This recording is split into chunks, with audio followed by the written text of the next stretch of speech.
So first of all, I have divided this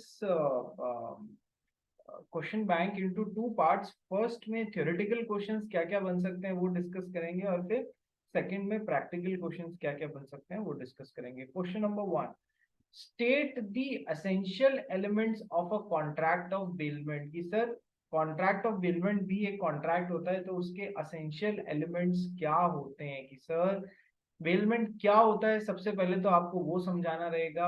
उसके बाद में essential elements of a contract of bailment की sir contract या agreement होना चाहिए नंबर वन। तो sir all the essential elements of a valid contract must be present. कि sir contract of bailment का पूछा है, सर वो भी तो एक कॉन्ट्रैक्ट ही है।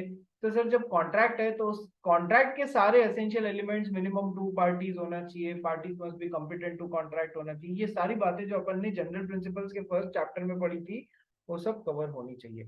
एक्सेप्शन एक जगह पे आता है कि सर बेलमेंट में कई जगह कंसिडरेशन नेसेसरी होता है और कई जगह नहीं भी होता है, तो भी वो वैलिड कॉन्ट्रैक्ट बनेगा gracious and non gracious bailment के हिसाब से। पहला कि सर कॉन्ट्रैक्ट या एग्रीमेंट है तो वो सारे essential element. Second, delivery oblique transfer of possession of goods. What is bailment? Bailment में एक पर्सन से दूसरे पर्सन के पास में गुड्स या फिर टाइटल टू गुड्स भी बोले तो भी चलेगा, title document showing title to goods भी बोले तो भी चलेगा। कि सर जब एक पर्सन से दूसरे पर्सन के पास में गुड्स की डिलीवरी हो जाती है या ट्रांसफर ऑफ पोजेशन हो जाता है for some purpose, as soon as the purpose is accomplished the goods will be returned back। तो सर सेकेंड एसेंशियल एलिमेंट हो गया delivery of goods oblique transfer of possession of goods. ठीक है, हमेशा movable item का ही होता है। Delivery कैसी भी हो सकती है, एक्चुअल कंस्ट्रक्टिव या सिंबॉलिक डिलीवरी कैसी भी हो सकती है। ठीक है, second is delivery. Third is sir for some purpose, किसी पर्पस के लिए गुड्स एक जगह से दूसरी जगह रखाए जाने चाहिए। ठीक है, next sir, as soon as the purpose is accomplished, the goods need to be returned or disposed of according to directions of the persons delivering them. Goods to be returned in the same form or altered form। Sir कई बार मैंने आपको safe custody के लिए दिया है तो same goods वापस आएंगे, सेम फॉर्मेट में आएंगे। कई बार मैंने टेलर को कपड़ा दिया है सिलने के लिए तो वो अल्टर्ड फॉर्म में आएगा। ठीक है, दोनों में से जैसा भी है सर गुड्स रिटर्न होने चाहिए, सेम गुड्स रिटर्न होने चाहिए, चाहे सेम फॉर्मेट में या अल्टर्ड फॉर्मेट में गुड्स वही होने चाहिए जो मैंने आपको दिए हैं, दूसरे गुड्स नहीं हो सकते। Same specific goods needs to be return, exchange of goods is not allowed. कभी भी मैंने कपड़ा एक दिया, आपने शर्ट दूसरे से सिल के रिटर्न कर दिया, वो नहीं चलेगा। इसलिए जो गुड्स मैंने आपको दिए, मैंने आपको मेरा टीवी सेट रिपेयर होने के लिए दिया है तो आपको मेरा ही टीवी सेट रिपेयर करना पड़ेगा। सेम मॉडल किसी और का आप मेरे को दे रहे हो वो मेरे को नहीं चलेगा। It must be my goods, my specific goods which I have handed over to you. ठीक है, झील मैडम बोलिए क्या हुआ। तो मुझे डाउट है कि झील तो मुझे मैडम आवाज। डाउट है हम्म। मुझे प्लेज बाय नॉन ओनर्स में डाउट था। अरे हाँ, वो कल लेना रह गया था वही। ठीक है, आज ध्यान हाँ, दिलाना, आफ्टर द क्लास आज ध्यान दिलाना सर, मेरा डाउट बाकी है, मुझे डाउटफुल स्टेट में मत छोड़िए। ठीक है, नेक्स्ट सेकंड। तो पहला क्वेश्चन हो गया state the essential elements of a contract of element. की सर ये एक दो तीन चार इसमें ही हमने मल्टीपल, और देखो कई कई जगह पे आपको 5 पॉइंट्स भी मिलेंगे, कंफ्यूज मत होना, जो उनके 5 पॉइंट्स है हमने इन चारों में कवर कर लिए हैं, इससे ज्यादा नहीं होते हैं। ठीक है, next, differentiate between bailment and pledge. Bailment और प्लेज के बीच में डिफरेंशिएट कीजिए। तो सर ये तो मैंने आपको पूरा पढ़ाया हुआ है कि बेलमेंट क्या होता है। कि sir bailment when transfer of possession from one person to another for some purpose, upon an understanding that as soon as the purpose is accomplished the goods will be returned back or disposed of as per the direction of the person who has given the goods। when pledge is also a special sort of bailment जहां पर transfer of possession of goods किस लिए होता है, for the purpose of security towards repayment of debt, security towards repayment of debt or security towards performance of promise, security towards performance of promise. ठीक है, तो वो प्लेज कहलाएगा। तो सर मीनिंग क्या होता है समझा दिया। पार्टीज एक में बेलर बेली होती है, एक में पावनर पावनी या प्लेजर प्लेजी होती है। पर्पस क्या होता है, सर कोई भी पर्पस हो सकता है, safe custody, repairs, processing of goods वगैरह। इधर पर्पस क्या होता है, इधर purpose is for security. Security किन दो चीजों की, वो मैंने आपको अभी बता दी। कंसिडरेशन, सर प्लेज जो बेलमेंट जो है वो विद और विदाउट कंसिडरेशन दोनों तरीके से हो सकता है, ग्रेशियस या non gracious. Pledge is always made for a consideration. यहाँ पर ग्रेशियस प्लेज कभी अपन ने जब भी पढ़ा उसके लिए आपने ग्रेशियस प्लेज नहीं सुना होगा कभी मेरे मुंह से। Next, right to sell the goods. Bailee वैसे तो कभी भी गुड्स नहीं बेच सकता है, केवल दो स्पेसिफिक सर्कमस्टांसेस में ही गुड्स बेच सकता है, जब या तो गुड्स पेरिशेबल हो या उसका expense 2/3 of the value of goods से ज्यादा हो गया हो उन गुड्स के ऊपर, ठीक है। और pawnee has a right to sell the goods if the pawnor fails to redeem them, वो उनको वापस नहीं ले जाता है, डेट रीपेमेंट नहीं करता है, तो फिर right to sell the goods आता है। Next sir, next, right to use the goods, कि सर बेली जो है केवल जिन पर्पसेस के लिए गुड्स को यूज करना अलाउ किया गया है उन पर्पसेस के लिए यूज कर सकता है, अदरवाइज यूज नहीं कर सकता है। यदि फाइंडर ऑफ गुड्स है तो नहीं कर सकता है उन गुड्स को अपने पर्पसेस के लिए यूज, ठीक है। जबकि पावनी जो है ये also cannot use the goods placed, वो तो केवल सिक्योरिटी के लिए रखाए गए हैं, चुपचाप अपने पास रख लो, उसको यूज नहीं कर सकते हो। नेक्स्ट, एक क्वेश्चन आया है, pledge can be made even by non owners of the goods. Comment करना है कि सर मेरा गुड्स नहीं है तो भी मैं आपके पास में एज अ सिक्योरिटी रखा सकता हूँ क्या, मेरा गुड्स नहीं है तो भी मैं आपके पास में एज अ सिक्योरिटी रखा सकता हूँ क्या। Yes sir, these are the places where pledge can be made even as ये pledge can be made even by non-owners of the goods। क्या क्या एग्जांपल देखे थे, pledge by a mercantile agent। Yes sir, mercantile agent ने के through यदि कोई माल हुआ है तो वो अपने प्रिंसिपल के बिहाफ पे कर रहा है तो वो वैलिड प्लेज कहलाएगा, ठीक है। Pledge by person in possession under a voidable contract, ये भी आपको डिस्कस किया हुआ है क्या, कि सर मिस्टर एक्स ने मिस्टर वाई के ऊपर कोर्जन एक्सरसाइज करके इनको पिटाई लगा के इनका कोई माल खरीदने का कॉन्ट्रैक्ट बना लिया, एग्रीमेंट बना लिया, तो कैसा कॉन्ट्रैक्ट बन रहा है सर, वॉइडेबल एग्रीमेंट बन रहा है, वॉइडेबल कॉन्ट्रैक्ट बन रहा है, सॉरी, ठीक है। तो सर अब ये उसको कैंसिल कराने के लिए कोर्ट पहुंचे, उससे पहले ही मिस्टर एक्स जो है, उससे पहले ही मिस्टर एक्स ने वो गुड्स मिस्टर जेड को बेच दिए, ठीक है। He was a non owner, या इन्होंने इधर इसके पास में प्लेज कर दिए और जेड ने गुड फेथ में इसको प्लेज किया है अपने पास में, इसको पता नहीं था कि पीछे ऐसी कोई सिचुएशन चल रही है, ठीक है। तो फिर ये बिल्कुल वैलिड प्लेज होगा, प्लेज बाय नॉन ओनर, ठीक है, ध्यान रखना। सेकंड, जहां आपने वॉइडेबल कॉन्ट्रैक्ट के अंडर कोई चीज हासिल करी हुई है। Next, pledge where partner has only a limited interest, partner का लिमिटेड इंटरेस्ट है, ये वाला टॉपिक भी अपन ने पढ़ा हुआ है, तो सर उतने रुपए तक के लिए प्लेज होगा, ठीक है। प्लेज बाय अ को ओनर इन पोजेशन, सारे जनों ने, एक गुड्स के 3 जने मिलके उसके ओनर थे, सबकी सहमति से वो गुड्स मिस्टर इसके पास में, मिस्टर ए के पास में पड़ा हुआ है, उसने उन गुड्स को प्लेज कर दिया, तो फिर सर ये बिल्कुल वैलिड प्लेज होगा, ठीक है। इनकी डिटेल्स अपन ने सारी वहां देखी हुई है, मैंने यहाँ पर रिपीट नहीं करी है, डिटेल्स में भी पॉइंट्स हैं, ध्यान रखना। प्लेज बाय सेलर और buyer in possession, pledge by a seller और बायर इन पोजेशन, सेलर ने गुड्स की ओनरशिप बायर को दे दी है लेकिन पोजेशन अभी तक सेलर के पास में पड़ा है और इसने गुड्स को प्लेज कर दिया, तो भी ये वैलिड प्लेज होगा, ठीक है। बायर ने को गुड्स का पोजेशन मिल चुका है पर ओनरशिप नहीं मिली है, या तो गुड्स या गुड्स के डॉक्यूमेंट का पोजेशन मिल चुका है पर ओनरशिप नहीं मिली और इसने आगे जाके किसी के पास में वो गुड्स प्लेज कर दिए, उसने भी गुड फेथ में कर लिए, तो सर ये बिल्कुल वैलिड प्लेज होगी दोनों ही सिचुएशंस में। तो ये वो सिचुएशंस हैं प्लेज बाय नॉन ओनर्स, ठीक है। नीचे लिखा है मैंने, mention the detail as well, क्योंकि यहाँ पर एकदम शॉर्टकट में समझाया हुआ है आपको, ठीक है। नेक्स्ट, अच्छा अब एक मिनट, झील इसी पोर्शन में डाउट था, क्या डाउट था जल्दी से पूछ, झील। सर मेरे को, हाँ एक बार आप वो, हाँ So इसमें पावनी acted in ये first वाले में mercantile agent में Pavni acted in good faith and had no notice that Pavner has no authority to pledge. इसका लाइन का मतलब नहीं Pavni समझा। acted in good faith and had no notice that the Pavner has no authority to pledge.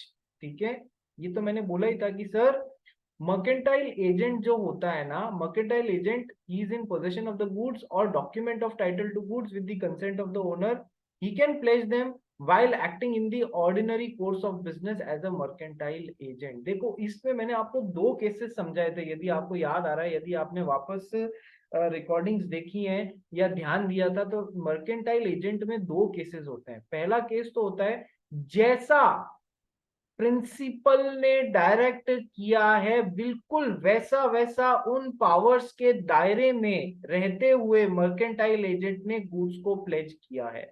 Principal ने बोला देख 1 लाख रुपए से कम के लिए प्लेज मत करना, इसने 1 लाख रुपए के लिए प्लेज किया।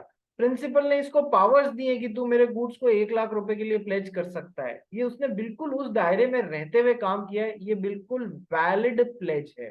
ठीक है, बिल्कुल सही तरीके का प्लेज है। ये नॉन ओनर है तो भी इसने गुड्स को प्लेज कर दिया। दूसरा मैंने बताया था कि सर प्रिंसिपल ने मर्केंटाइल एजेंट अपॉइंट किया है, उसको सारी पावर्स नहीं दी है, उसको कुछ ही पावर्स दी हैं गुड्स के रिलेशन में। अब ये mercantile agent in the ordinary course of business appoint किया गया है, ठीक है, जैसा कि नॉर्मली अपॉइंट किया जाता है, लेकिन इसकी कुछ पावर्स को रिस्ट्रिक्ट कर दिया है, कुछ दी कुछ नहीं दी। ठीक है, अब ये भाई साहब जाके किसी प्लेजी के सामने मतलब जिसके पास में गुड्स रखते हैं, अपन गिरवी रखते हैं, उसके पास में जाके गुड्स को प्लेज करके आ गया। मर्केंटाइल एजेंट को ये अथॉरिटी नहीं थी गुड्स प्लेज करने की, तो भी ऑर्डिनरी कोर्स में मर्केंटाइल एजेंट था। तो प्लेजी को तो यही ध्यान है यार, ऑर्डिनरी कोर्स ऑफ में मर्केंटाइल एजेंट है, इसको तो सारी अथॉरिटीज होंगी उन गुड्स को करने की। इसको पता नहीं था कि प्रिंसिपल ने इसको गुड्स को प्लेज करने की अथॉरिटी नहीं दी है।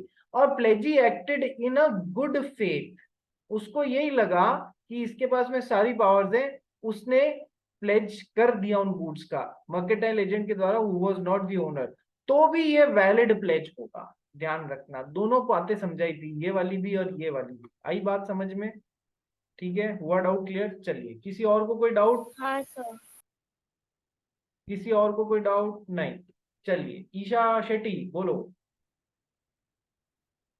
Pledge where Pavner has only a limited interest. जोर से वापस बोल, क्या बोल रही है? Pledge by Pavner when he has a limited interest.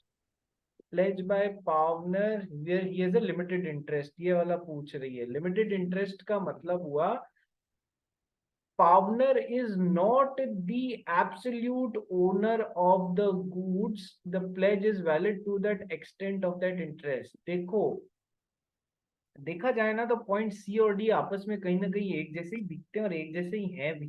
ठीक है, where the pawner has only a limited interest, he is not the absolute owner of the goods, the pledge is valid to the extent of that interest। Example क्या दिया कि sir A pledges his jewelry worth ₹1 lakh with B for an advance of ₹70,000। ठीक है, mister A ने क्या किया था, अपनी ज्वेलरी मिस्टर बी के पास में प्लेज करी थी, उसकी मार्केट वैल्यू 90,000 थी, उसको 70,000 रुपए के लिए यहाँ पर प्लेज कर दिया कि मेरे को लोन चाहिए, तो इधर से इधर 70,000, इधर से इधर ज्वेलरी प्लेज के जैसे रखी गई कि यदि मैं नहीं चुकाऊं तो मेरी ज्वेलरी बेच के आप अपना पैसा खड़ा कर लेना। ठीक है साहब, अब आगे क्या हुआ, लेकिन आगे, अरे सॉरी, आगे बी जिसके पास में वो गुड्स प्लेज थे, he pledges the same for ₹90,000 with C, उसने आगे इन गुड्स को मिस्टर सी के पास में प्लेज कर दिया, मिस्टर सी के पास में प्लेज कर दिया for an amount of ₹90,000। Sir जब मैंने आपको जनरल प्रिंसिपल्स ऑफ कॉन्ट्रैक्ट पढ़ाए थे तो या फिर सेल ऑफ गुड्स एक्ट कहीं तो मैंने आपको बताया था सर, एक तो होती है ओनरशिप, राइट ऑफ ओनरशिप मतलब एब्सोल्यूट ओनरशिप, एक होता है नॉन एब्सोल्यूट ओनरशिप जिसमें आपके पास में ओनर के सारे राइट्स नहीं आते हैं लेकिन कुछ राइट्स जरूर आते हैं। याद करो, transfer of ownership and delivery of goods में मैंने या तो ये वहां पढ़ा है या कहीं ना कहीं आपको ऑलरेडी पढ़ा है। ओनरशिप होती है एक तो एब्सोल्यूट ओनरशिप। आज ईशा शेट्टी ने कोई चीज खरीदी है तो उसकी एब्सोल्यूट ओनरशिप होगी। एब्सोल्यूट ओनरशिप, वो चाहे उन गुड्स को बेच सकती है, वो चाहे उन गुड्स को गिरवी रख सकती है, वो चाहे उन गुड्स का शेप चेंज करवा सकती है, पॉलिश करवा सकती है उस ज्वेलरी की, वो चाहे जो वो गुड्स को कचरे के डब्बे में डाल सकती है, उसकी इच्छा है, because she is the absolute owner. जबकि नॉन एब्सोल्यूट ओनर के पास में सारे राइट्स नहीं होते हैं। तो अब जैसे कि एक प्लेजी होता है या पावनी होता है, कुछ भी बोल लो, जिसके पास में गुड्स रखे गए हैं, ठीक है, तो उसके पास में लिमिटेड राइट्स होते हैं। ओनर जैसे सारे राइट्स अभी नहीं आए हैं, अभी नहीं आए हैं, जब तक कि डिफॉल्ट नहीं हो गया तब तक वो उन गुड्स को बेच नहीं सकता है, ठीक है। तो अभी क्या है, इसके पास में ए ने बी के पास में गुड्स गिरवी रखा है, अपनी ज्वेलरी गिरवी रखा है। सर बी के पास में लिमिटेड राइट्स होते हैं, he is not the absolute owner, but he is not the absolute owner, but he is having a limited interest in those goods, limited interest in those goods, ठीक है। 100% interest नहीं है, owner नहीं बना हुआ है, लेकिन सर फिर भी ये इसको सी के पास में प्लेज कर सकता है, इसको वैलिड प्लेज माना जाएगा, ये हमने पढ़ा है। Is B the true owner of those goods right now? No. Is he having absolute ownership of those goods? No. But still Mr. B can pledge it with Mr. C. Still Mr. B can pledge it with Mr. C. Number 1 तो हमने ये पढ़ा। आगे क्या पढ़ा अपन ने इसमें? आगे अपन ने इसमें पढ़ा है that सर इनका जो है ये प्लेज, ये 70,000 रुपए तक का प्लस उस पर जितना भी इंटरेस्ट है उतने तक के लिए वैलिड होगा। इनका खुद का इंटरेस्ट कितना है कि सर 70,000 रुपए प्लस इंटरेस्ट, उतने अमाउंट के लिए सर ये वाला प्लेज जो है ना ये वैलिड माना जाएगा। जितना इनका खुद का इंटरेस्ट है उससे ज्यादा के लिए नहीं माना जाएगा, ठीक है। जितना इनका इंटरेस्ट है उतने के लिए ये बी ने सी के साथ में जो इस गहने को प्लेज करा दे उतना वो वैलिड प्लेज माना जाएगा जितना इनका। शेट्टी समझ में आया? हाँ ठीक है। सर हाँ झील मैडम बोलिए।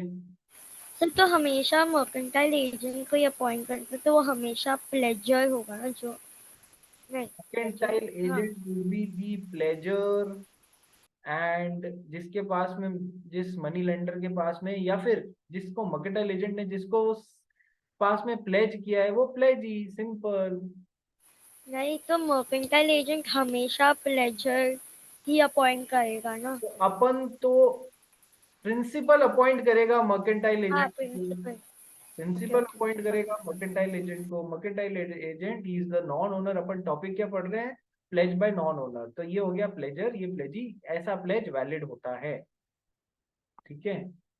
चलिए, तो क्वेश्चन नंबर 3 भी अपन ने कर लिया। Let's come to question number 4। Particular lien और जनरल लियन के बीच में डिफरेंसेस समझाइए। पर्टिकुलर लियन और जनरल लियन के बीच में डिफरेंसेस आपको आते हैं, देखिए नंबर 1। नंबर 2, इस पे है ना मैंने क्वेश्चन बैंक में आज आपको जो अभी बनाया है ये इसकी पीडीएफ भेज दूंगा। थोड़ा सा पर्टिकुलर लियन और जनरल लियन पे मैं, मेरे को लगा, क्योंकि मैं 3-4 टेक्स्ट और रेफर कर रहा हूँ अलग अलग तरीके से, अलग अलग जगह से क्वेश्चंस निकालने की कोशिश कर रहा हूँ, because this is a topic of CA inter. Previously this used to be a topic of CA inter. तो मुझे भी 4-5 अलग अलग जगह पे कैसे कैसे क्वेश्चंस आ रहे हैं वो सब देख के मैंने आपका ये क्वेश्चन बैंक बनाया है, ठीक है। तो इसमें आपके मॉड्यूल के भी क्वेश्चंस हैं, इसमें अलग जगह के भी क्वेश्चंस हैं। तो जैसे जैसे मेरे को ऐसा लगा कि एक ये पर्टिकुलर टॉपिक जो है ना जनरल लियन और पर्टिकुलर लियन, थ्योरेटिकली तो अपन ने समझ लिया, प्रैक्टिकली यदि इसको समझने में अपने को प्रैक्टिकल एप्लीकेशन के लिए हो सकता है मैं इसको एक बार वापस उठाऊं कुछ चेंजेस के हिसाब से, ठीक है। तो उसके लिए तैयार रहना।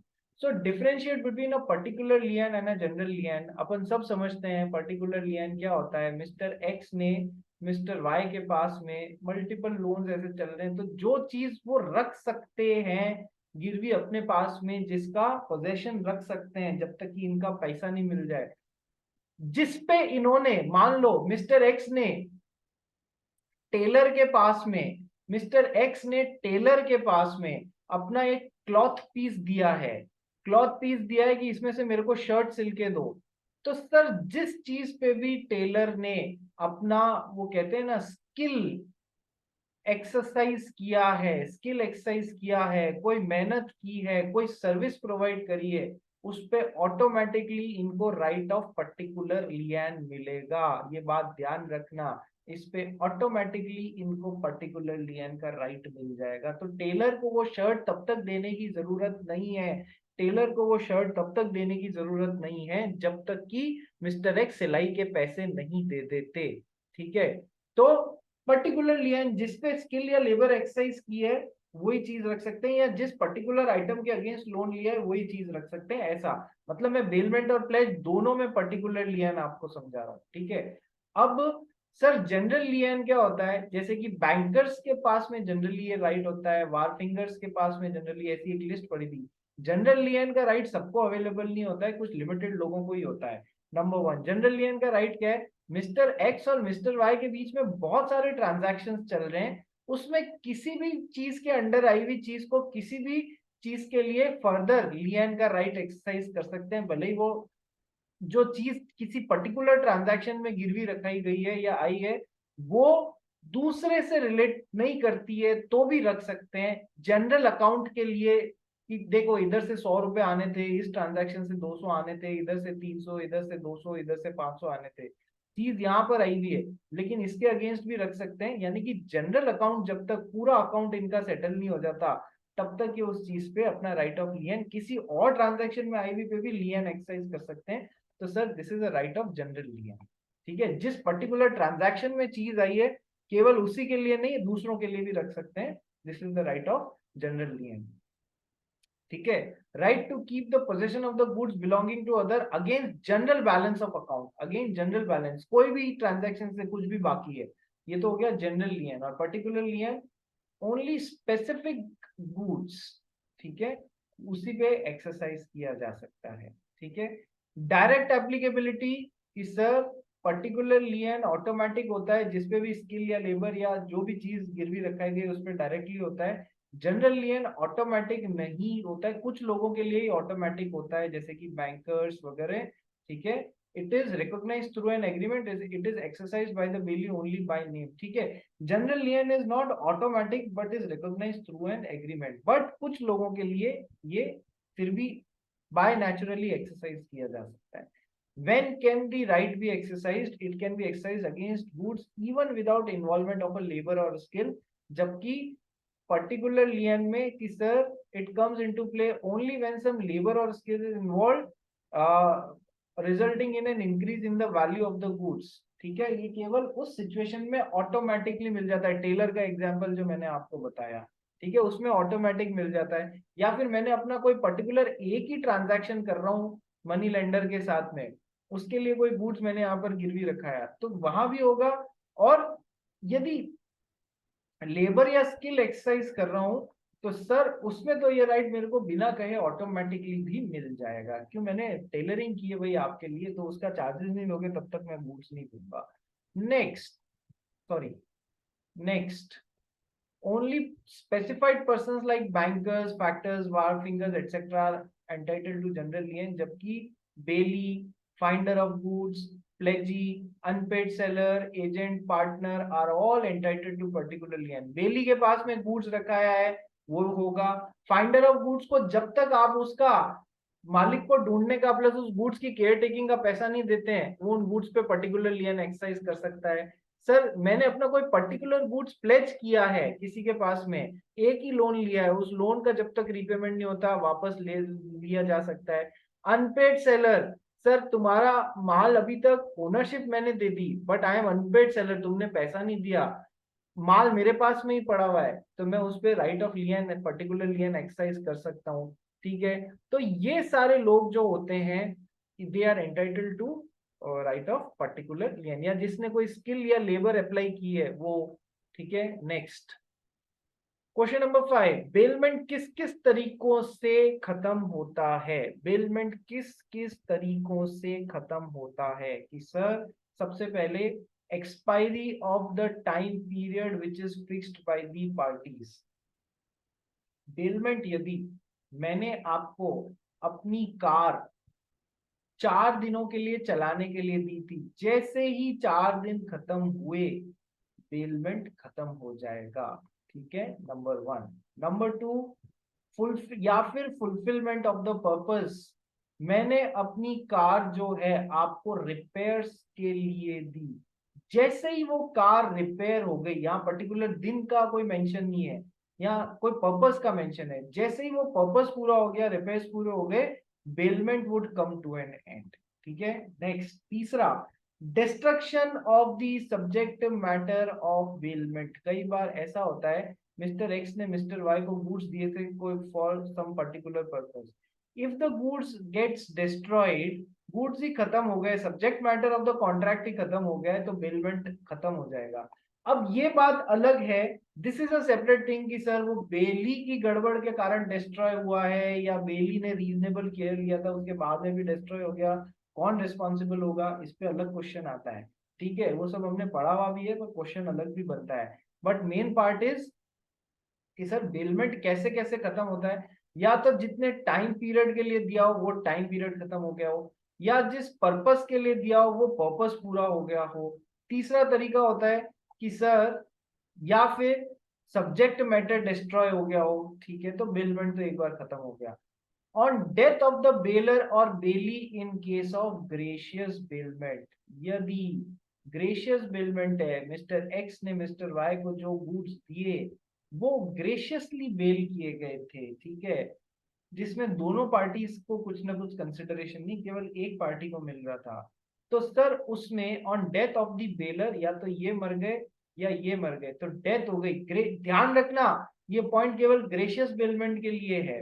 ग्रेशियस बेलमेंट में यदि बेलर या बेली मर गए तो सर ये बेलमेंट खत्म हो जाएगा। यदि नॉन ग्रेशियस बेलमेंट है, यदि नॉन ग्रेशियस बेलमेंट है, ध्यान रखना, which is not involving personal skills, जिसमें कोई पर्सनल स्किल्स इन्वॉल्व नहीं है, पर्सनल स्किल्स इन्वॉल्व नहीं है, नॉर्मल तरीके का है, तो सर यदि ये मर जाता है तो इसका लीगल रिप्रेजेंटेटिव इसको रिप्लेस करेगा, यदि ये मर जाता है तो इसका लीगल रिप्रेजेंटेटिव इसको रिप्लेस करेगा, कॉन्ट्रैक्ट चलता रहेगा। क्या ये दोनों पॉइंट समझ में आए कि सर यदि ग्रेशियस बेलमेंट है, एक भी पार्टी मरती है वो बेलमेंट खत्म। यदि नॉन ग्रेशियस बेलमेंट है sir, which is not involving personal skills, जिसमें कोई पर्सनल स्किल का कुछ लेना देना ही नहीं है, तो फिर जो भी मरने वाला है उसको उसका लीगल रिप्रेजेंटेटिव रिप्लेस करेंगे और कॉन्ट्रैक्ट कंटिन्यू होता जाएगा। और यदि नॉन ग्रेशियस बेलमेंट है involving personal skills, non gracious bailment है इन्वॉल्विंग पर्सनल स्किल्स, ठीक है, तो उस केस में क्या होगा कि सर यदि बेली को उस पे कुछ स्किल्स एक्सरसाइज करनी थी, इसकी हो गई डेथ, जैसे कि इसने कपड़ा सिलने के लिए दिया, कपड़ा सिलने वाले टेलर की ही डेथ हो गई इस दौरान, पर्सनल स्किल्स इन्वॉल्व हो रही थी, तो सर भले ये नॉन ग्रेशियस बेलमेंट है, इसमें कोई लीगल रिप्रेजेंटेटिव आके यहाँ रिप्लेस नहीं करेंगे, ये कॉन्ट्रैक्ट सीधा खत्म हो जाएगा। अपन ने पढ़ा है ना, कॉन्ट्रैक्ट इन्वॉल्विंग पर्सनल स्किल्स में यदि आदमी मर जाता है तो कॉन्ट्रैक्ट वहीं पर खत्म हो जाता है, ये तो अपन ने पहले भी पढ़ा हुआ है। आपने किसी से, लता मंगेशकर से, आप टाउन हॉल के एक मैनेजर हैं, आपने उनसे 5 दिन का कॉन्ट्रैक्ट किया था कि आप मेरे यहाँ पर आके 5 दिन गाना गाएंगे, ठीक है, यदि लता मंगेशकर मर जाती है तो क्या उनकी बेटी को लाओगे, अब वो आपकी माँ ने हमारे साथ में कॉन्ट्रैक्ट किया था, अब आपको गाना गाना पड़ेगा, वो गाएगी और लोग उठ के भाग जाएंगे, जरूरी नहीं है कि लता मंगेशकर की डॉटर भी उतनी अच्छी सिंगर हो, ठीक है। इसलिए कॉन्ट्रैक्ट इन्वॉल्विंग पर्सनल स्किल्स तो हमने पहले भी पढ़ा है, एज सुन एज डेथ हो जाती है, जिसको पर्सनल स्किल्स एक्सरसाइज करनी है, तो फिर वो कॉन्ट्रैक्ट खत्म हो जाएगा। ठीक है, आइए, तो क्या क्या तरीके हैं कि सर टाइम एक्सपायर हो गया है बेलमेंट खत्म हो जाएगा, पर्पस एक्सपायर हो गया है बेलमेंट खत्म हो जाएगा। झील मैडम, बहुत ज्यादा धूप लग रही है आपको, ठीक है, don't don't do such activities in the class please, ठीक है, चलिए आ जाओ। नेक्स्ट, एक बार क्या हुआ था, नाम नहीं लूंगा, one of my students in corona time, while I was taking the classes, it was a very, मेरे लिए बड़ा ही अजीब टाइम था। वो है ना, हाउ शुड आई से, वो अपने है ना अंडर गारमेंट्स में बैठ गया, ठीक है। अब व्हाट कैन आई से टू सच पीपल, इसलिए झील मैडम है ना, आप लोग प्लीज ऐसे ये जो एक्स्ट्रा को करिकुलर एक्टिविटीज है ये सब बाद में कर लेना। चलिए next.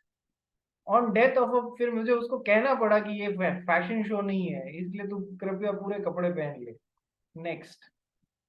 on death of a baler or bailey in case of gracious bailment in on death of a baler or bailey in case of gracious bailment। ठीक है, तो ग्रेशियस बेलमेंट है, कोई भी एक पार्टी मर गई, बेलमेंट खत्म।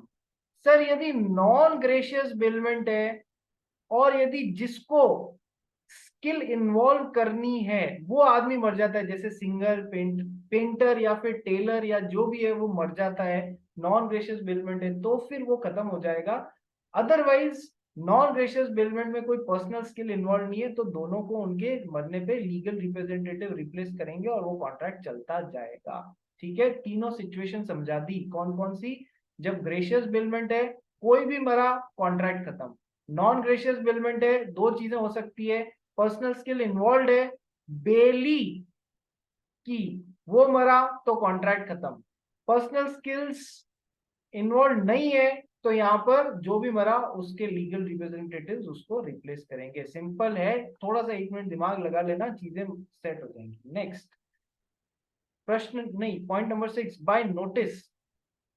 कई बार क्या होता है, यदि ग्रेशियस बेलमेंट है, उसको बेलर कभी भी बेली को नोटिस देके और खत्म कर सकता है। 5 दिन के लिए कार दी थी यहाँ पर, ग्रेशियस बेलमेंट, कोई पैसे नहीं लिए थे, तीसरे दिन कार की वापस जरूरत पड़ गई, एक नोटिस दिया, भैया खत्म है, वापस यहाँ से यहाँ पर वो माल आएगा, वो मूवेबल आइटम आएगा। हाँ, उसके कारण इसको कोई नुकसान हुआ हो जो प्रॉफिट से ऊपर हुआ हो, वो मैं पूरा कर दूंगा, मुझे उसमें कोई प्रॉब्लम नहीं है, लेकिन मैं बीच में भी ग्रेशियस बेलमेंट को तोड़ सकता हूँ, खत्म कर सकता हूँ। That gratuitous bailment can end in this fashion. लेकिन यदि नॉन ग्रेशियस बेलमेंट है तो सिंपली आप गुड्स को ऐसे ही वापस नहीं मंगा सकते जो आपने दिए हुए हैं। नॉन ग्रेशियस बेलमेंट में केवल एक सिचुएशन में आप गुड्स को नोटिस देके वापस मंगा सकते हैं, जब वो मेरे गुड्स का इनकंसिस्टेंट यूज कर रहा हो, जब वो मेरे गुड्स का गलत तरीके से यूज कर रहा हो, इनकंसिस्टेंट यूज ऑफ गुड्स कर रहा हो। दी कार चलाने के लिए थी, उसको क्या कर रहा है, रेसिंग में ले जाके चला रहा है, तो फिर मैंने उसको, मैं नोटिस देके, since you are inconsistently using my goods, I terminate the bailment. That is very much possible.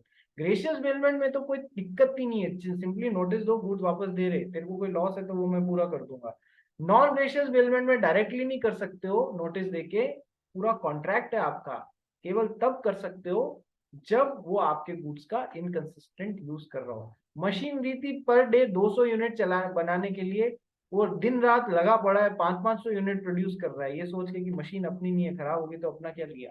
ठीक है, तो ये 6 तरीके हैं जिनसे, 6 वेज हैं जिनसे कि bailment comes to an end. बहुत अच्छी प्रोबेबिलिटी है इस क्वेश्चन के आने की, ध्यान रखना। ये जितने भी क्वेश्चन यहाँ पर हैं कहीं ना कहीं आने लायक हैं, तभी करा रहा हूँ। एसेंशियल एलिमेंट्स क्या क्या है, बेलमेंट और प्लेज में डिफरेंस बताओ, जनरल लियन पर्टिकुलर लियन में डिफरेंस बताओ, बेलमेंट किस किस तरीके से खत्म हो सकता है ये बताओ। जील मैडम बोलिए क्या हुआ? और प्रैक्टिकल क्वेश्चंस नहीं आएंगे, मतलब जील जो मैडम, आप करवाते हो प्रैक्टिकल क्वेश्चंस नहीं आएंगे। प्रैक्टिकल क्वेश्चंस मैडम ध्यान का है आपका, मैंने कहा था कि मैंने पूरे क्वेश्चन बैंक को 2 पार्ट में तोड़ा है। एक तो पहले पहले थ्योरेटिकल क्वेश्चंस, फिर जैसे ही थ्योरेटिकल क्वेश्चंस खत्म होंगे हम प्रैक्टिकल क्वेश्चंस उठाने चालू करेंगे। क्या है, टोपी के साथ में दिमाग भी साइड में रख दिया है क्या? हाँ, ऐसा मत कर। चलो नेक्स्ट। नेक्स्ट क्वेश्चन देखो, ऐसे क्वेश्चंस भी आ सकते हैं, कैसे?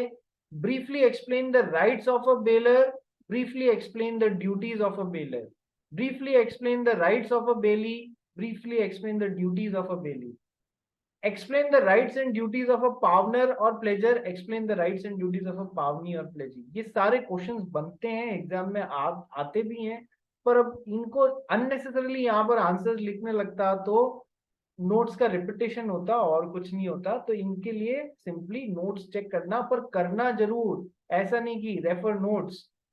ठीक है, तो एग्जामिनर भी लिख देगा रेफर योर बुक और your notes for my marks. ठीक है, इसलिए पढ़ना, duties of bailor, duties of bailee, rights of bailor, rights of bailee, duties of pawnor, duties of pawnee, rights of pawnor, rights of pawnee. ठीक है, ये मतलब 1 2 3 4 5 6 7 8 ये 8 क्वेश्चन, 8 तरीके के क्वेश्चन बन रहे हैं इन 4 में। ये सब कहां से करेंगे आप? नोट से कवर अप करेंगे। Question number 10, last question of theoretical type. Explain the liability of a bailee making unauthorized use of the goods bailed. Explain the liability of a bailee making unauthorized use of the goods bailed. देखो, bailor ने bailee को कोई goods दिया for some purpose. Now he is making an unauthorized use of those goods bailed. Unauthorized use कर रहा है उन goods का, तो इसकी क्या लाइबिलिटी होगी? क्वेश्चन ये है, वेरी सिंपल, कि sir if any damage is caused to the bailed goods because of the unauthorized use of the goods, the bailer has a right to claim the compensation for the same. Bailer उसके लिए compensation मांग सकता है यदि unauthorized use किया गया है तो. This liability is absolute. That is, it arises even if it is the result of an act of God or an inevitable accident during the unauthorized use. Sir घोड़ा चलाने के लिए दिया था, लेकिन उस घोड़े को कहाँ चलाने के लिए दिया था? खुद मिस्टर वाई को चलाने के लिए दिया था. मिस्टर वाई ने इसे अपने नेफ्यू को फर्दर चलाने के लिए दे दिया, जिसने बहुत ध्यान से चलाया, उसने हर चीज का ध्यान रखा, उसने बहुत ध्यान से चलाया, तो भी घोड़े को नुकसान हो गया. सर अनऑथराइज्ड यूज हो रहा है यहाँ पर, ठीक है. इस अनऑथराइज्ड यूज भले ही कितनी भी केयर ली गई है उसके बावजूद भी नुकसान हो गया, वो हमारे लिए मटेरियल नहीं है कि आपने कितनी केयर ली है. नो, हमारे लिए जरूरी क्या है? जैसे ही अनऑथराइज्ड यूज हुआ उसके कारण उन गुड्स को यदि कुछ डैमेज हो रहा है तो फिर बेलर उसके लिए रिस्पॉन्सिबल होगा. एक बार वापस सेम लिंक पे रिज्वाइन करो, तब इसको आगे समझा के प्रैक्टिकल क्वेश्चन स्टार्ट करते हैं.